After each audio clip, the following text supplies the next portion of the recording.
2023 August மாதம் வந்து பார்த்தீங்கன்னா ஆன்லைனில் வந்து இந்த மாதிரி வந்து சர்ச் பண்ணியிருக்காங்க. ஜாப் வெளிநாட்டில் வேலை வாங்க. ஆல்ரெடி இவங்க எல்லா பேருமே வெளிநாட்டில் வேலை பார்த்த எக்ஸ்பீரியன்ஸ் தான். அதை பேஸ் பண்ணி ஆன்லைனில் செக் பண்ணி பார்த்து இவ்வளோ கூட சேலரி, ஸோ நம்மளுக்கு கூட சேலரி இருக்குன்னு நம்பி வந்து தொடர்பு கொண்டிருக்காங்க. தொடர்பு கொண்டும்போது வந்து பார்த்தீங்கன்னா இந்த மாதிரி சாஸ்தா ட்ராவல் அண்ட் டூரிசம்லேருந்து நாங்கள் பேசுகிறோம், உங்களுக்கு வந்து ஹாங்காங்கில் இமீடியட்டாக ஜாப் இருக்குது, நீங்கள் நேராக டாக்குமெண்ட்டை எடுத்துகிட்டு வாங்க, நம்ம நேராக ஃபர்தர் பேசிக்கலாம்னு சொல்லி நேராக வர வைத்து விக்னேஸ்வரன், அவரோட உரிமையாளர் வந்து விக்னேஸ்வரன், அவர் வந்து இவங்கள்ட்ட டேரெக்டாக பேசி இந்த ஜாப் வந்து உங்களுக்கு 1 லட்ச ரூபா மினிமம் சம்பளம் கிடைக்கும், சரிங்களா? ஸோ விசா உங்களுக்கு ஈஸியாக கிடச்சிருவாங்க. ஸோ நீங்கள் 5 லட்ச ரூபா பே பண்ணிங்கன்னா உங்களுக்கு நான் வந்து 45 நாளில் 15 45 நாளில் உங்களுக்கு எல்லாமே நான் உங்களுக்கு வந்து ஜாப் வந்து ஏற்பாடு பண்ணி உங்களுக்கு அனுப்பிச்சி விட்டேன்னு சொல்லியிருக்காங்க. அதை நம்பி வந்து இவங்க வந்து 3 தவையாக வந்து ஒரு 45 நாளுக்குள்ளே அமௌண்ட்டை ரெடி பண்ணி கொடுத்துட்டு இவங்களுக்கு வந்து நம்ம பேங்காங்கில் எல்லாருமே நம்ம டூர் விசா தான் போவோம், ஆனரல் விசா தான்.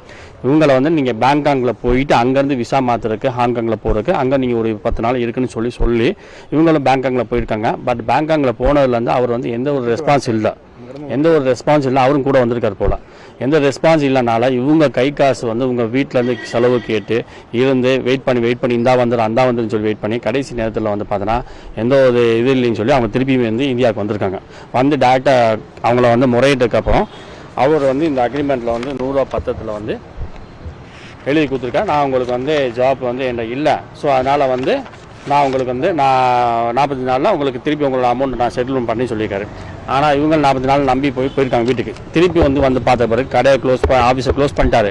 எந்த நம்பரும் இல்லை, எல்லா நம்பரும் இந்த இருக்கிற எல்லா நம்பரும் சுவிட்ச் ஆஃப். ஆள் இப்போ எங்கே இருக்கானே தெரில. இவங்க மட்டும் பாதிப்பு இல்லை, இவங்களோட மொத்தம் டீம் மெம்பர்ஸ் 7 பேரில் இப்போ 3 பேர் தான் வந்திருக்காங்க. இவர் வந்து கேரளா, இவங்க 2 பேருமே மேலூர் மாவட்டம் பக்கத்தில், சரிங்களா? இது மட்டும் இல்லாமல் இவர் எத்தனையோ நபர்களை ஏமாத்திருக்கா நமக்கு தெரிஞ்சனால தான் இப்போ நம்ம கம்ப்ளைண்ட் கொடுக்க வந்திருக்கோம். இப்போ தலைக்கு வந்து ஒரு 5 லட்ச ரூபானா இப்போ கம்ப்ளைண்ட் கொடுத்துருக்கு மொத்தம் 3 பேர் 15 லட்ச ரூபா, 7 பேர் நபர்னா 35 லட்சம். ஆனால் இதே இது நம்ம வந்து ஒரு கம்ப்ளைண்டாக ரைஸ் பண்ணி அவங்களோட என்கொயரி பண்ணோம்னா எத்தனை லட்சம் நம்மளுக்கு தெரியாது, ஒரு கோடி ரூபாய்க்கு மேலே கூட வரலாம். புரியுங்களா? ஃபேஸ்புக்கில் தான் ஒரு ஆடை பார்த்தோம்.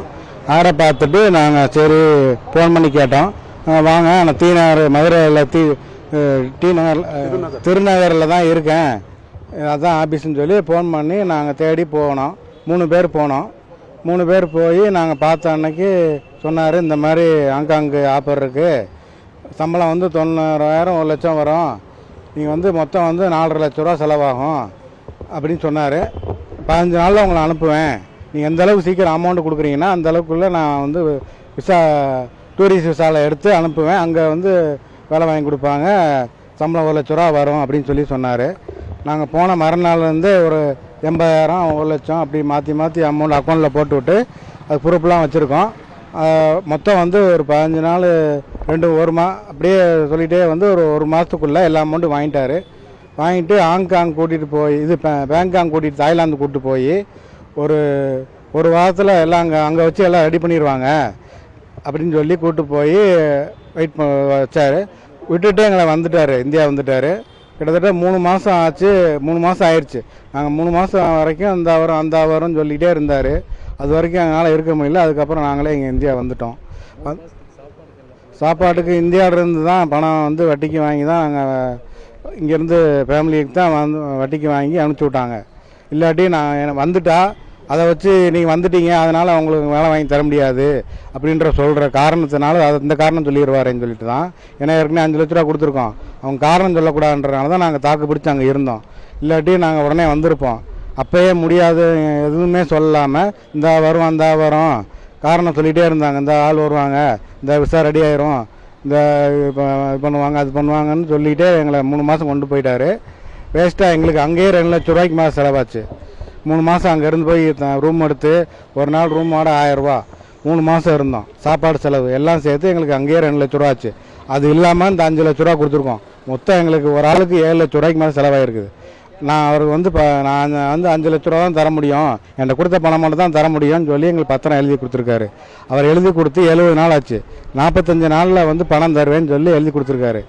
அதுக்கப்புறம் பார்த்தீங்கன்னா ஆஃபீஸே காலி பண்ணி போயிட்டாங்க. அதுக்கப்புறம் வீடும் வந்து காலி பண்ணி போயிட்டாங்க. இப்போ அதுக்கப்புறம் எந்த தகவலுமே இல்லை. ஃபோன் அட்டன் பண்ணுறதில்ல. பண்ணாலும் ஃபோன் அடித்தா ரிங்கு நேரம் போகுது, நான் கூப்பிட்றேன்னு சொல்லிட்டு கட் பண்ணி வச்சுருவார். எந்த ஒரு ரெஸ்பானே கிடையாது. கிட்டத்தட்ட பார்த்தீங்கன்னா நாங்கள் 8 மாதம் ஆச்சு பணம் கொடுத்து. 8 மாதத்துக்கு நாங்கள் இன்ட்ரெஸ்ட் தான் கட்டிக்கிட்டு இருக்கோம் இது வரைக்கும். இன்ட்ரெஸ்ட்டு வந்து இதுக்கு நாங்கள் வந்து எங்களுக்கு வந்து கம்ப்ளைண்ட் பண்ணால் பணம் வாங்கி கொடுக்கறதுக்கு தான் வந்திருக்கோம். பணம் எங்களால் இன்ட்ரெஸ்ட் கட்டி முடியல. அதனால் நான் எங்களுக்கு கம்ப்ளைண்ட் பண்ணி எங்களுக்கு வந்து பணம் வாங்கி கொடுக்கணும்.